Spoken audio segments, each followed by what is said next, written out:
দক্ষিণ পূর্ব এশিয়ার মূল ভূখণ্ডের সবচেয়ে বড় দেশ মিয়ানমার, যার আয়তন প্রায় ৬,৭৬,৫৫২ বর্গ কিলোমিটার। ২০১৭ সালের ২৫ অগাস্ট বিশ্বের ৩৯তম বড় এই দেশ থেকে সামরিক অভিযানের মুখে মাত্র ৫৬,০০০ বর্গ মাইলের দেশ বাংলাদেশে আশ্রয় নেয় ৭ থেকে ৮ লাখ রোহিঙ্গা। সময়ের ব্যবধানে এই সংখ্যা এখন ১৩ লাখ অতিক্রম করেছে। জনসংখ্যার মাত্রাতিরিক্ত চাপে যখন এমনিতেই নানাবিধ সমস্যার মুখোমুখি বাংলাদেশ, তখন রোহিঙ্গা ঢল যেন মরার উপর খাড়ার ঘা হিসেবে দেখা দিয়েছে। রোহিঙ্গা সংকটের দীর্ঘসূত্রিতায় পরিবেশ ধ্বংস, অভ্যন্তরীণ আইন শৃঙ্খলা অবনতি সহ নানাবিধ নেতিবাচক প্রভাব পড়ছে দেশ জুড়ে। ভবিষ্যৎ এমন বিপদের আশঙ্কা আগেই অনুমান করেছিলেন কূটনীতিক সহ রাজনৈতিক বিশ্লেষকরা। তাই তো এই বিষয়ে ২০১৭ সালে শেখ হাসিনাকে সতর্ক করলেও তা আমলে না নিয়ে উল্টো তিনি বাংলাদেশের সীমান্ত খুলে দেন। গর্ব করে বলেন, আমরা ১৬ কোটি মানুষকে খাবার দিই, আর এই কয়েক লাখ রোহিঙ্গাকে খাবার দেওয়ার ক্ষমতাও আমাদের আছে। অবশ্য তার এই মনোভাবের আড়ালে নোবেল পুরস্কারের মতো ভিন্ন উদ্দেশ্য বা মোহ ছিল বলে মনে করছেন রাজনৈতিক বিশ্লেষকরা। আর সেই মোহের খেসারত দিচ্ছে এখন পুরো বাংলাদেশ। এর থেকে পরিত্রাণের উপায় কি? কোনো পথে হাঁটলে সফল হবে রোহিঙ্গা প্রত্যাবাসন?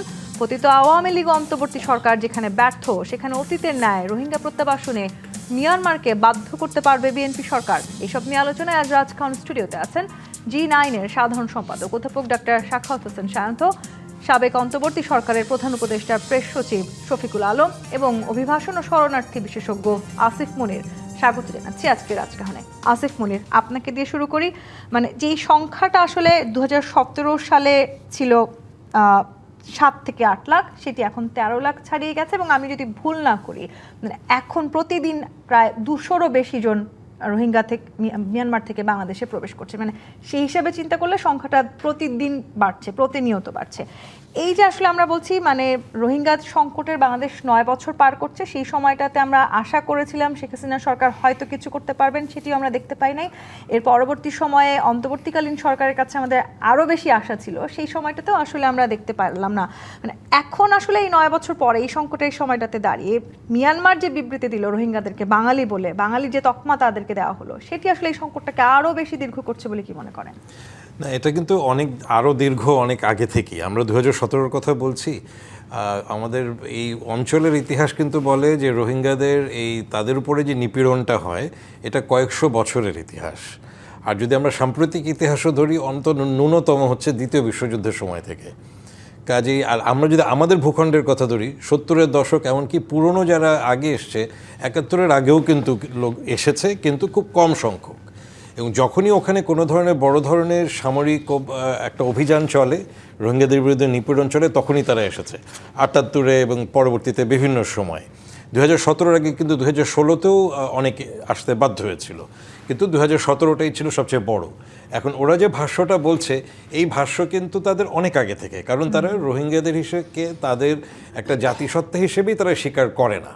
এবং এই যে তারা বিবৃতিটি দিয়েছে, এটাও কিন্তু এক ধরনের যে তাদের যে ন্যারেটিভটাকে তারা সবসময় প্রতিষ্ঠা করার চেষ্টা করেছে, যে এরা তাদের দেশের লোক না, তাদের দেশের নাগরিক না, বহিরাগত, এবং যে কারণে তারা বাঙালি কথাটাকে স্পষ্টভাবে বলার চেষ্টা করে।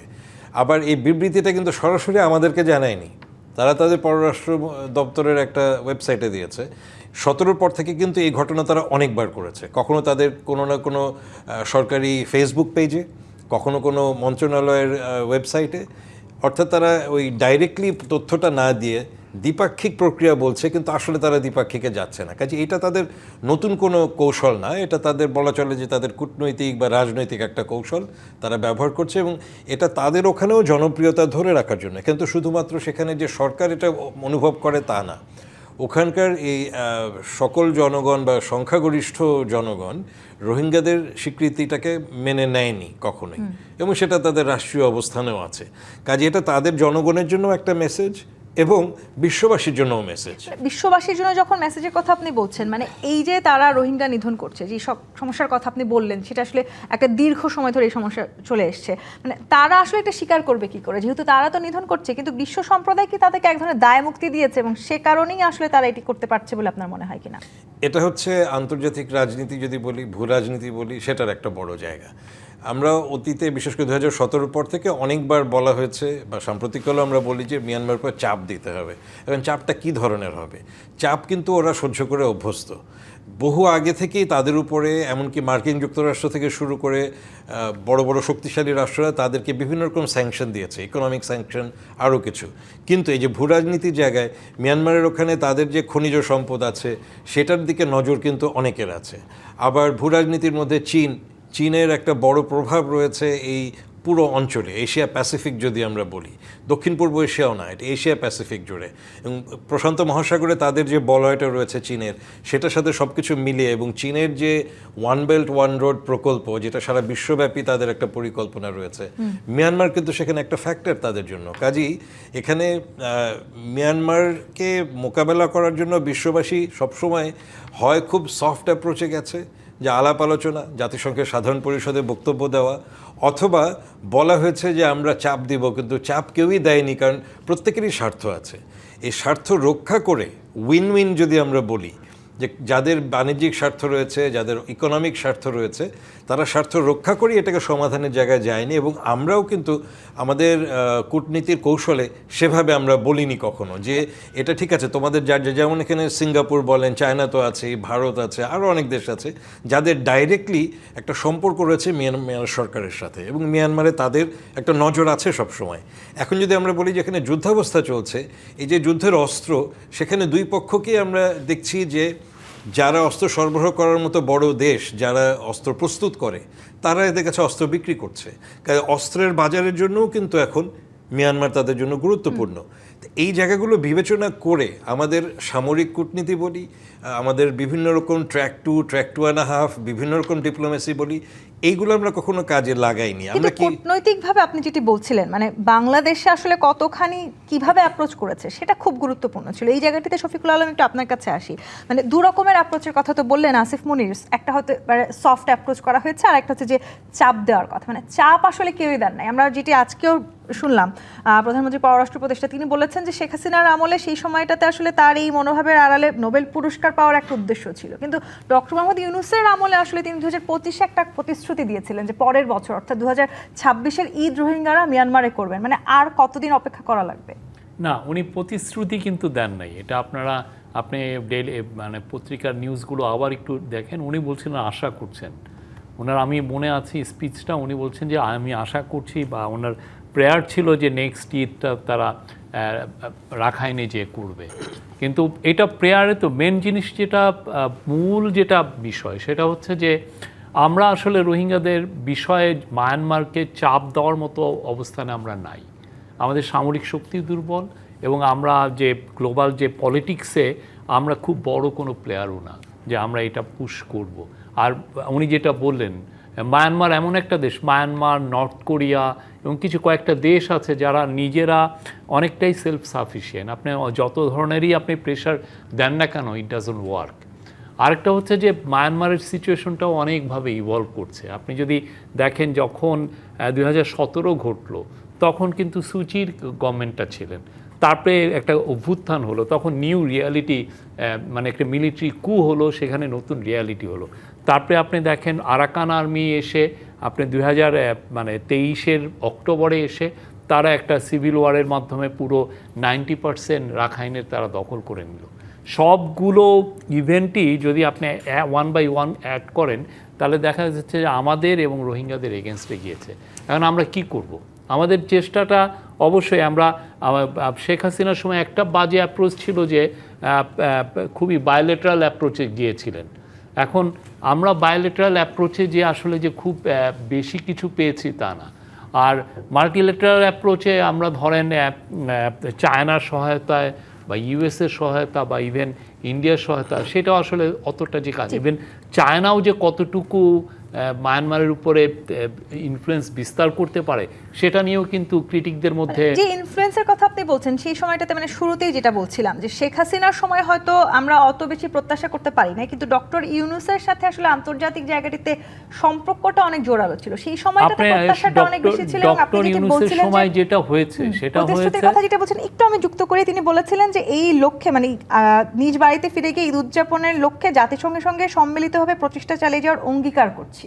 না অঙ্গীকার করছেন, কিন্তু উনি বলছেন যে আগামী এটা বহুল আলোচিত যেটা করছে, উনি বলছেন যে আগামী ঈদ তারা রাখাইনে করবে। এটা উনি আপনাদের যে আমি এক্সপেক্ট করছি এই শব্দটা ছিল, মানে আমি আশা করছি এটা ছিল। আপনি বিডি নিউজের এটা আবার বের করে পড়েন, আপনি দেখবেন যে উনি এই কথাটা বলছেন।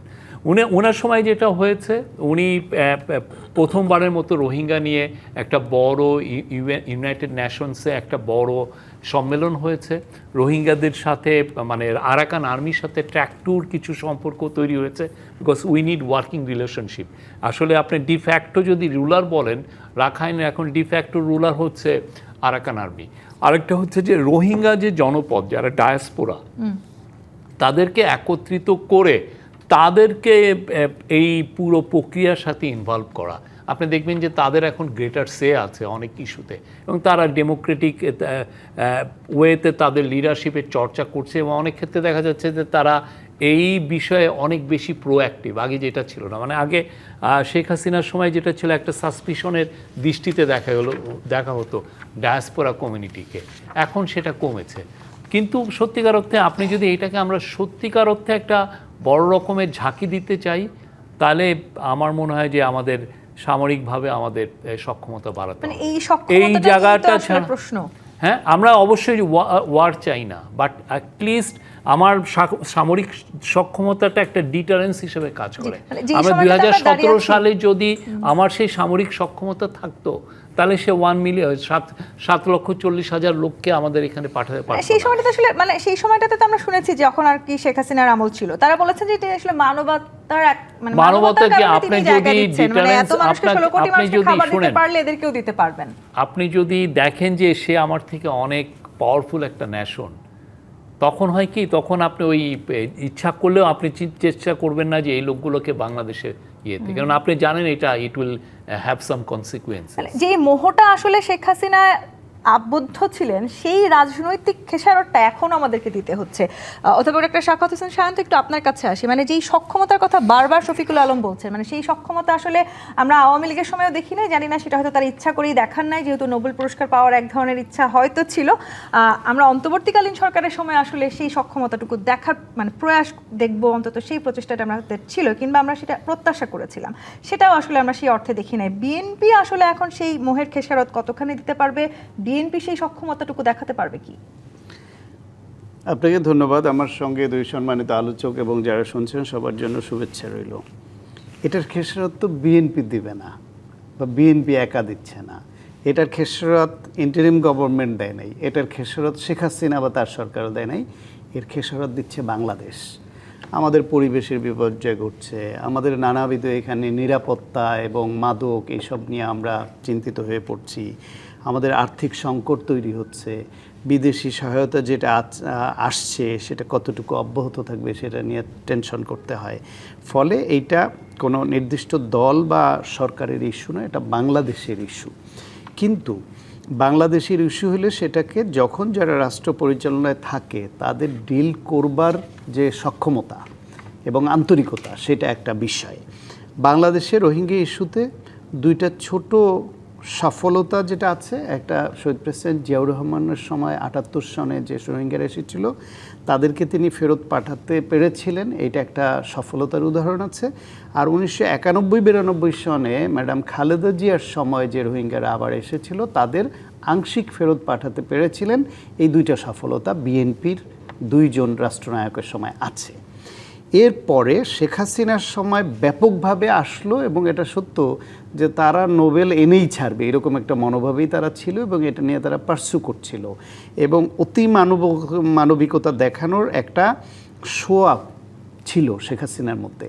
একদিকে দেশের মানুষকে গুম করছে, খুন করছে, মানুষের ভোটের অধিকার সহ সমস্ত অধিকার কেড়ে নিচ্ছে, আর একদিকে এইখানে সে চরম অমানবিক হচ্ছে, আর একদিকে রোহিঙ্গাদের জায়গা দিয়ে ইন্টারন্যাশনালি সে এটা শো আপ করছে যে সে মানবিক। কিন্তু সে বুঝে নাই যে তার অমানবিকতার যে হিস্ট্রি, যে তার যে violation of human rights, extra judicial killing and enforce disappearance, এটা সারা বিশ্ববাসী জানে, এটা সারা পৃথিবীর হিউম্যান রাইটস অর্গানাইজেশনগুলো বাংলাদেশ থেকে এটা নেয় এবং সারা পৃথিবীতে ডিসিমিনেট হয়। তাদের অ্যানুয়াল রিপোর্টে আসে, ইউএস স্টেট ডিপার্টমেন্টের রিপোর্টে আসে, ইউরোপীয় ইউনিয়নের রিপোর্টে আসে। সুতরাং এক রোহিঙ্গা দিয়ে যে নোবেল দিয়ে দিবে তারা মানবিক বলে, ওই মানবিক যে সেনা, সে আপাদমস্তক একজন নৃশংস ফ্যাসিবাদী শাসক, এটা জানতো। তারপরও এইটাকে আবরণ দেখিয়েছে, বেসিক্যালি সক্ষমতাও ছিল না। বিনা ভোটে রাষ্ট্র ক্ষমতায় থাকতে হলে, ফ্যাসিবাদ কায়েম করতে হলে অনেকের কাছে দস্তখত দিতে হয়। সেইখানে ন্যায়সঙ্গত বিষয় নিয়ে যে দেন দরবার দেশের স্বার্থে, এটা আর করা যায় না, সেই পজিশনে ছিল না। চায়না খুব বড় ফ্যাক্টর রোহিঙ্গা ইস্যুতে। বাংলাদেশ সম্পর্কে রোহিঙ্গা ইস্যুতে যদি আমাদের সফলতা আনতে হয়, একটা হচ্ছে জাতিসংঘ, ইউএসএ, ইউরোপিয়ান ইউনিয়ন, কিন্তু খুব বড় ফ্যাক্টর হচ্ছে চায়না। কারণ চায়নার সঙ্গে মিয়ানমারের সম্পর্ক ভালো। চায়নার এইখানে আপনার ইকোনমিক জোন বা যা কিছু করার সেই খায়েশটা মিয়ানমারের এখানে চায়নার বেশি।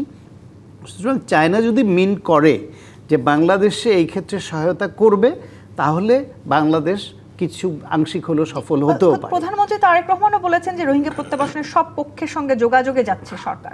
এটা সব সরকারকেই করতে হয়, কিন্তু যেহেতু বিএনপির অতীত অভিজ্ঞতা তাদের পূর্বসূরি দুইটি সরকারের আছে, এবং সেই সময় পররাষ্ট্র মন্ত্রণালয়ে যারা যুক্ত ছিলেন, যারা নেগোশিয়েট করেছেন, তাদের কেউ কেউ এখনও সক্ষম এবং কর্মক্ষম আছেন।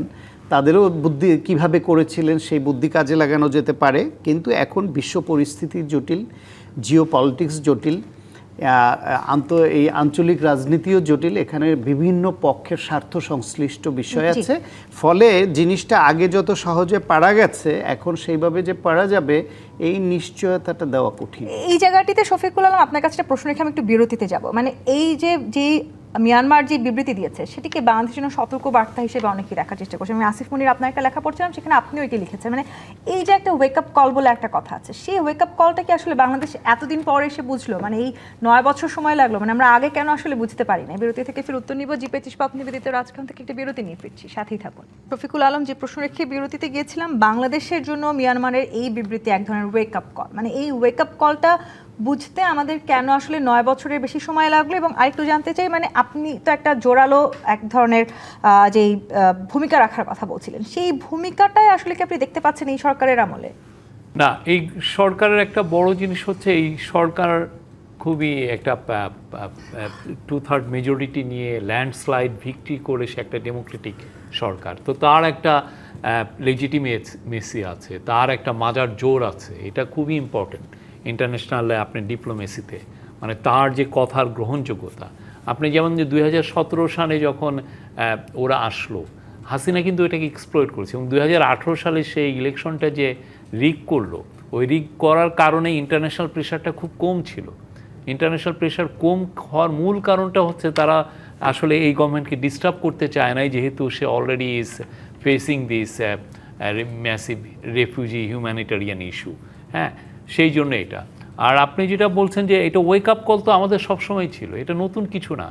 ওরা যে চালাকিগুলো করে সেটা তো নতুন। ওরা দেখেন, আমরা যখন বিমস্টেকে তাদের সাথে, আমাদের চিফ অ্যাডভাইজারের সাথে তাদের মিলিটারি কুর যে লিডার মিং অনলাইন, এখন উনি প্রেসিডেন্ট হয়েছেন, তার সাথে যখন মিট হলো, ও আমাদের তরফ থেকে বলা হয়েছে যে কখনোই তোমার মিন অনলাইনের সাথে কথা বলবেন না উনি, যতক্ষণ না তুমি বলো যে এরা একটা সেপারেট জাতিসত্তা, মানে রোহিঙ্গা শব্দটা বলতে হবে। এবং রোহিঙ্গা, এটা ডক্টর খলিল ইনসিস্ট করতেছিলেন, এবং একটা পর্যায়ে যে ওরা বললো যে হ্যাঁ আমরা রোহিঙ্গা বলবো। এবং তারা টিভির সামনে, আমি বিটিভির ক্রু ছিল, টিভিকে নিয়ে আসলাম, টিভির সামনে এসে উনি বলছেন যে হ্যাঁ রোহিঙ্গাদের বিষয়ে আমরা দেখছি, তাদেরকে ওই ভেরিফিকেশনটা খুব এক্সপেডাইট করছি, এগুলো বললেন। তারপরে মিটিংটা হলো।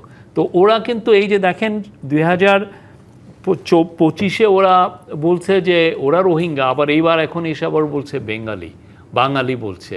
তো এটা আসলে ওরা আসলে এই কাজগুলো করে পার পেয়ে যাচ্ছে, এবং জানে যে বাংলাদেশের তরফ থেকে তাকে কিছু করার মতো কিছু নাই। আমরা ইন্টারন্যাশনালি বিএনপি কতটুকু সরকার তো আসলে নির্বাচিত সরকার, কিন্তু মানে আপনি যেটি বলছিলেন তাদের মাজার জোটটা অনেক বেশি থাকার কথা ছিল, সেই জোটটা কি আমরা দেখতে পেয়েছি নাকি খুব বেশি দৃশ্যমান না, হবে? ও আমাদের আসলে সত্যিকার অর্থে আমি তো লেভারেজটা নাই, আমি যে ওরকে এটা ফোর্স করাবো, আমি কি করতে পারি? অনেক সময় হয় যে আমি আমার সাথে ইন্টারন্যাশনাল সমস্ত পাওয়ারকে আমি মোবিলাইজ করে তাকে প্রেশার দিলাম, কিন্তু সেটা মায়ানমারের ক্ষেত্রে কাজ করে না, গত 3-4 দশকে এই কাজটা করে নাই। তো আমি কি করব? আমি ইভেন চায়না, যাকে বলা হয় যে তার একমাত্র খুব ভালো ফ্রেন্ড, চায়নাও কি ইচ্ছা করলে মায়ানমারে অনেক কিছু করতে পারে? অনেক কিছুই করতে পারে না। আপনি যদি খুব ওদের দেন, বিভিন্ন স্টেটে ওদের রেবেলিয়ন আছে। চায়না কি রেবেল গ্রুপগুলোর উপরে খুব ম্যাসিভ ইনফ্লুয়েন্স করতে পারে? পারে না। তো তারপরে এই জায়গায় সত্যিকার অর্থে আমাদের লং টার্ম চিন্তা করতে হবে যে আমি আজকে যেই রেফিউজি ক্রাইসিসটা ফেস করেছি সেটা করার ওয়ান অফ দ্য রিজন হচ্ছে আমার সামরিক শক্তি খুবই দুর্বল। আমি বলছি না আমি আমার সামরিক শক্তি নিয়ে কারোর সাথে যুদ্ধ করব, বাট আমার ডিটারেন্স পাওয়ারটা অনেক থাকতে হবে, মানে আমাকে দেখে যেন একটা ভয় পায়, সেই জায়গায় আমার যেতে হবে। যতক্ষণ এই সরকার তো আসলে শুরু থেকে বারবার বলছিল যে সবার আগে বাংলাদেশে, আমি ডাক্তার শাখাওয়াত হোসেন শাহীন তো আপনার কাছে আসি, এই সবার আগে বাংলাদেশে আপনারা তো মানে অনেক রকমের সংকট নিয়ে আসলে রাজনৈতিক এই পথ চলাটা শুরু হয়েছে এই সরকারের। এই সংকটের জায়গাটাতে আমরা একটা অগ্রযাত্রার স্বপ্ন দেখছি, সেই অগ্রযাত্রায় রোহিঙ্গারা নিঃসন্দেহে একজন বিস্ফোরার মতন কাজ করছে, এটাও আমরা রাজনৈতিক বিশ্লেষকদেরকে বলতে শুনছি। মানে কূটনৈতিক তৎপরতা তার মানে নিঃসন্দেহে আরও জোরদার করা প্রয়োজন ছিল। মানে প্রত্যাবাসনের ক্ষেত্রে এই সংকটটাকে দীর্ঘমেয়াদী না করে কি করে একটা সমাধানে আসা যায়, সেই জায়গাটাতে কি সেরকম কূটনৈতিক তৎপরতা এই সরকার দেখাতে পেরেছে? এই সরকারের বয়স কতদিন? 6 মাস, মাত্র 180 দিন পূর্ণ হলো। এই সরকার একটা ভঙ্গুর অবস্থায় দেশের দায়িত্ব নিয়েছে। এখন তাদের মানে সমস্ত প্রায়োরিটি এবং ফোকাস কি রোহিঙ্গায় দেওয়া সম্ভব ছিল এই 6 মাসে? তাদেরকে আন্তর্জাতিকভাবে বাংলাদেশের সঙ্গে নতুন এক সম্পর্কের ভিত্তি তৈরি করতে হচ্ছে। তাদের মালয়েশিয়া গিয়ে প্রধানমন্ত্রী নতুন একটা সম্পর্কের সূচনা করলেন, চায়না গিয়ে একটা সম্পর্কের সূচনা করলেন, ইন্ডিয়ার সঙ্গে বাইলেটারাল সমস্যা যাচ্ছে, সেখানে সফরটা স্থগিত করতে হলো, সৌদি আরবের সফরে গিয়ে মিডল ইস্ট এবং মুসলিম কান্ট্রির সঙ্গে একটা নতুন একটা সম্পর্কের গতি প্রকৃতি আমরা দেখতে পাবো। এখন দেশের মধ্যে এই মানে আমাদের বেকারত্ব সাংঘাতিক এক সমস্যা, এই তেল গ্যাস নিয়ে যে সমস্যা, এখন সরকার আপনার কতখানি ফোকাস ওইখানে এসে এই কয় মাসে দিতে পারবে সেটা বিবেচনায় নিতে হবে। সুতরাং এই 6 মাসের মধ্যেই তাদের এই উদ্যোগ ব্যর্থ হয়েছে বা উদ্যোগ নেয়নি বা আরও অনেকটা হতো কি না, সেই বিশ্লেষণের টাইম ইটস টু আর্লি আমার মনে হয়। বরং আমরা খুব আশাবাদী হয়েছিলাম ইন্টারিম গভর্নমেন্টের সময়। ডক্টর মোহাম্মদ ইউনূস ইন্টারন্যাশনালি খুব ইনফ্লুয়েন্সিয়াল পারসন, ওনাকে সবাই খুব গ্রহণ করেন এবং ওনার কথায় কাজ হয়। সেই জন্য যখন জাতিসংঘের মহাসচিব এসে ওই রোহিঙ্গাদের ওখানে চলে গেলেন, এটা কিন্তু নির্বাচিত হোক আর যারাই হোক অন্য সরকারের পক্ষে এটা খুব সহজ কাজ নয়। উনি ব্যক্তিগত সম্পর্ক দিয়ে তাদের সঙ্গে দীর্ঘদিনের সম্পর্ক সেইভাবে উনি আনতে সক্ষম হয়েছিলেন। যেহেতু জাতিসংঘ মহাসচিবকে আনতে সক্ষম হয়েছিলেন এবং একটু আশা জাগিয়েছিলেন যে এই রোহিঙ্গারা পরের ঈদটা যাতে মিয়ানমারে করতে পারে, এই জন্য তিনি প্রার্থনা করছিলেন এবং এই জন্য এবং সেজন্য তারা কাজ করছেন, এরকম আশ্বাস বা এরকম একটা ধারণা বা এরকম একটা প্রার্থনা তার মুখ থেকে যখন এসছিল, তখন আমরা আশাবাদী হয়েছিলাম নিশ্চয়ই তাহলে এইবার একটা গতি হবে, রোহিঙ্গারা এবার ফেরত যেতে পারবে। তারাও আশায় বুক বেঁধেছিল যে পরের বার গিয়ে ঈদের জামাতটা তারা তাদের নিজেদের এলাকায় গিয়ে পড়বে।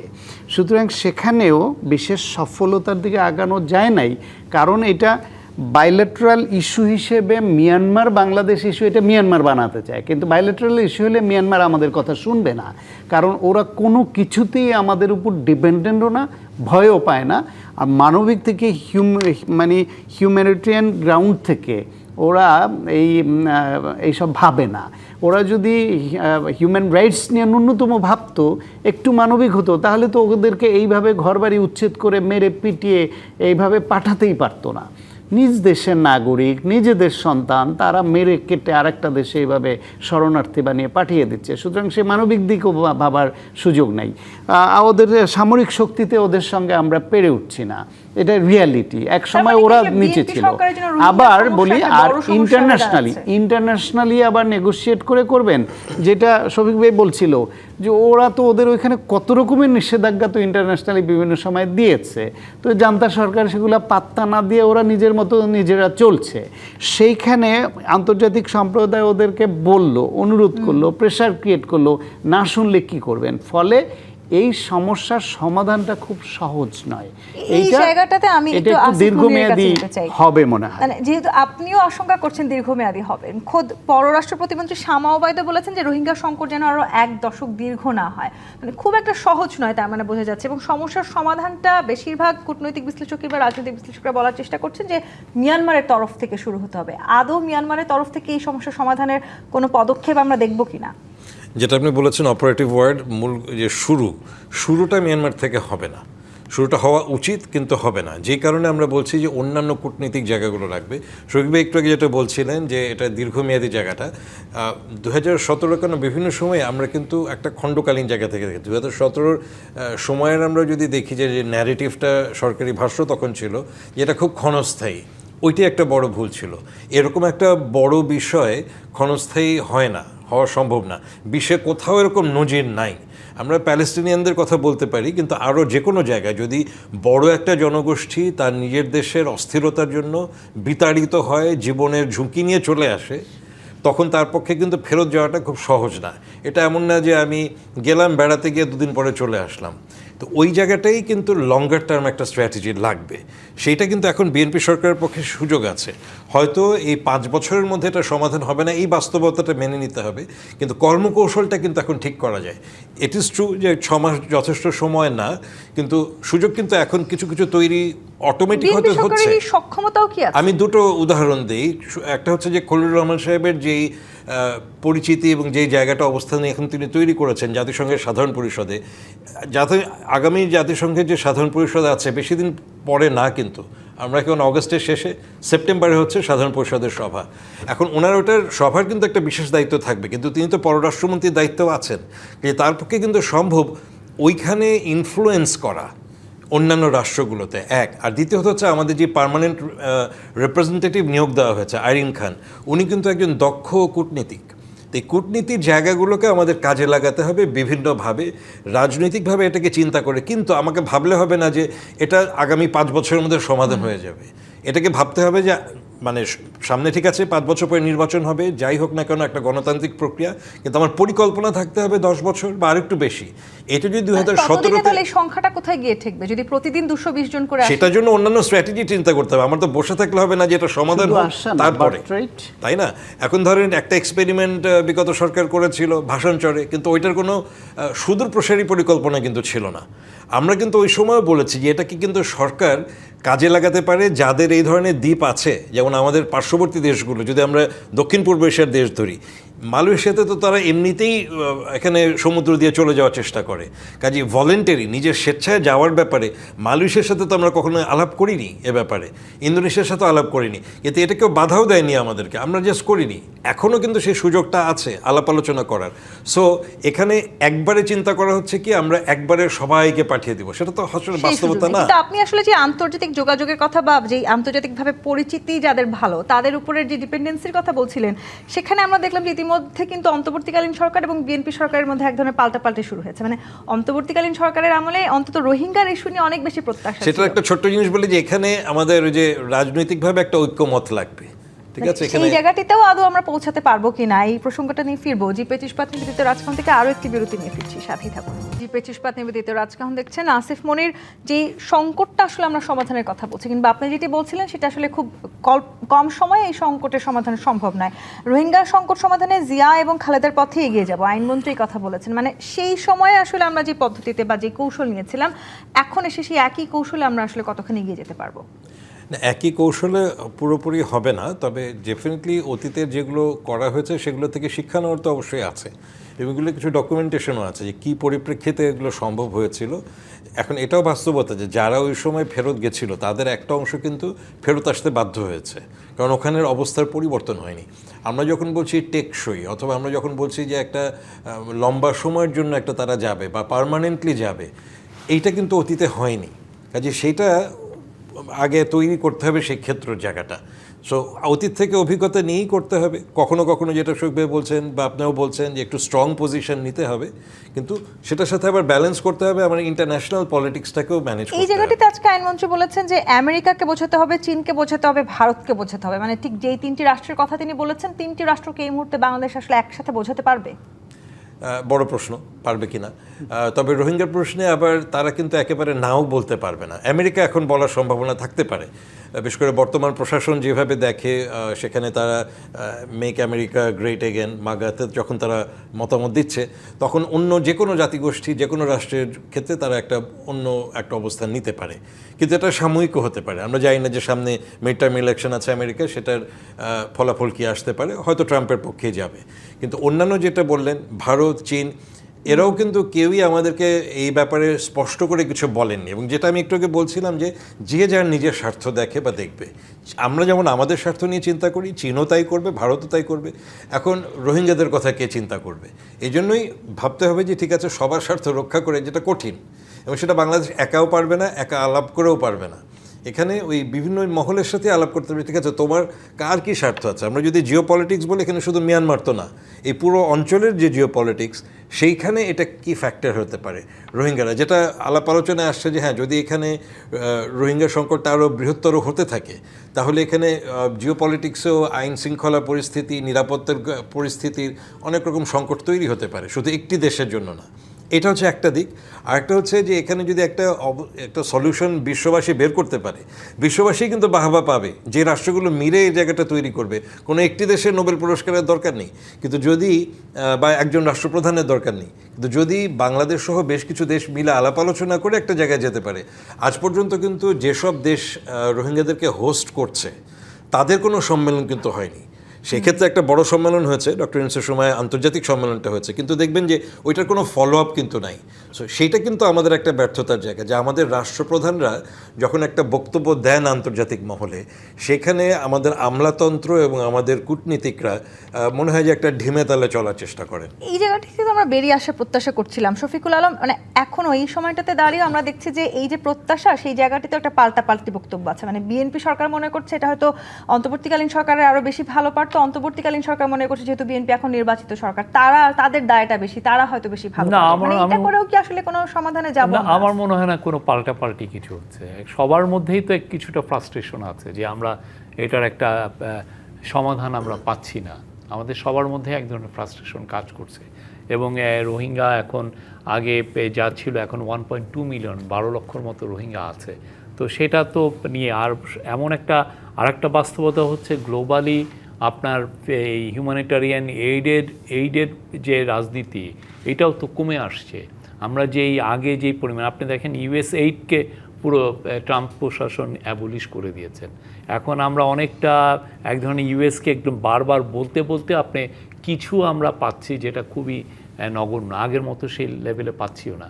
এখন ফলে সত্যিকার অর্থে আমাদের অপশনগুলো অনেক কিছু কিন্তু শফিকুল আলম, মানে অন্তত রোহিঙ্গা ইস্যুতে প্রত্যাশা পারদটা অন্তর্বর্তীকালীন সরকার অনেক উঁচুতে নিয়ে গেছে। না, আমরা তো অবশ্যই এটার মূল কারণটা ছিল যে রোহিঙ্গার ইস্যুটা অলমোস্ট ডেড হয়ে গিয়েছিল। এটা যাতে গ্লোবালি আবার এটা আওয়াজ তোলাটা একটা ইম্পর্টেন্ট ছিল। আদারওয়াইজ আপনি এই লোকগুলোর পাশে গ্লোবাল কমিউনিটি আসবে কীভাবে? আমরা তো পুরো তাদেরকে সাহায্য দিতে পারবো না, আমাদের সেই সামর্থ্যটুকু নাই। কিন্তু এই নিউজটা, এই পুরো ক্রাইসিসটা যদি গ্লোবাল নিউজ মানে এই কাভারেজের একদম তলানিতে থাকে, তাহলে হবে কি, মানুষ সেভাবে হিউম্যানিটেরিয়ান রেসপন্সটাও কমে আসবে। সেই জায়গাটা তো আমরা চাই না। সেই জন্য প্রফেসর ইউনূস তার সর্বোচ্চ চেষ্টা করেছেন, ইউএন সেক্রেটারি জেনারেলকে এনেছেন, ইউএনে একটা বড় 1 ডে লং একটা সম্মেলন হয়েছে, এইখানে হয়েছে, কাতারে 2টা মিটিং হয়েছে। ওনার তরফ থেকে যতটুকু করা দরকার সেটা উনি করেছেন। এখন এই গভর্নমেন্ট যেটা নিয়েছে সেটাও কিন্তু একদম যে খারাপ না, তারা বাংলাদেশ মায়ানমার চায়নার একটা হিউম্যানিটারি ইকোনমিক করিডোরের কথা বলছেন। তো এইটা যদি সত্যি বাস্তবায়ন হয় এবং সেই মায়ানমারে যদি সেই বাস্তবতাটা তৈরি হয়, বিকজ মায়ানমার এই জায়গায় যাওয়ার মতো বাস্তবতাও কিন্তু তৈরি হয়নি, পুরো মায়ানমার জুড়েই সিভিল ওয়ার চলছে। সেই জায়গাটি তৈরি হলেও হয়তো বা নতুন কোনো হোপস তৈরি হবে। যেটি বললেন যে শফিকুল আলম, মানে অন্তর্বর্তীকালীন সরকার সময় প্রফেসর ইউনূস সর্বোচ্চটা চেষ্টা করেছেন, মানে বিএনপি সরকার কি তাহলে তাদের সর্বোচ্চটুকু চেষ্টা করে রোহিঙ্গা প্রত্যাবাসনে মিয়ানমারকে বাধ্য করতে পারবে? বাধ্য করার শব্দটা আসলে খুব ভালো শব্দ না, বাধ্য এইভাবে করা খুব ডিফিকাল্ট, তবে তাদের সম্মত করাতে পারে। বাধ্য করবার ভাষা একরকম আর সম্মত করানোর ভাষা আর একরকম, যেটা আন্তর্জাতিক কমিউনিটিকে বিভিন্নভাবে কাজে লাগাতে হবে।